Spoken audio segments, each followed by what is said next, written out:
Защо сериозен кулинар, консултант и обучител ще прави кратки видеа вместо сериозни мастер-класове?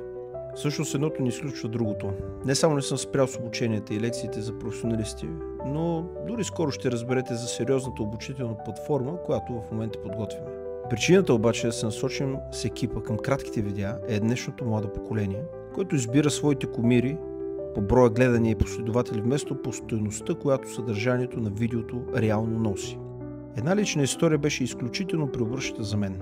Преди години синът ми, който е запален по кулинарията и сладкарството, беше започнал да майстори нещо в кухнята. Попитах го какво прави, а той ми отговори, че ще прави сорбе. След като видях, че извади от фризера замразени цели ягоди, разбрах, че нещо не е както трябва. Всеки, който е правил сорбе, знае, че замразеният плод трябва да е предварително нарязан, защото всеки домашен блендер ще се затрудни.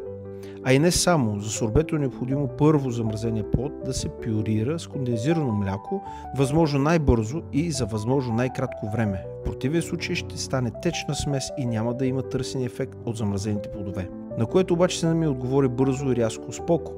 Момчето от клипа така го показва. Аз погледнах учуден. Момчето? Кое момче? Този, който ми показа как да правя сорбе. Пусна ми клипа, 16-17 годишен младеж показа как се прави сорбе. По интерактивен начин, но не и по правилен. Обясних накратко тези подробности на сина ми. Отговора беше: тате, той има над 100 000 фолуърса, а ти колко имаш?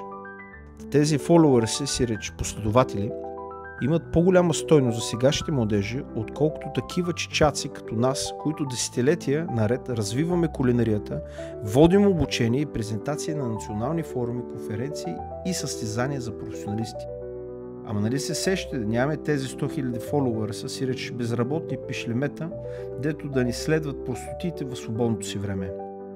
Ето това ми показа ясно и категорично, че ако искаме да достигнем до днешната младеж, освен с личния пример, мисията на Живодар в училищата, книгата и обученията, ще трябва да присъстваме и да сме част от техния дигитален свят.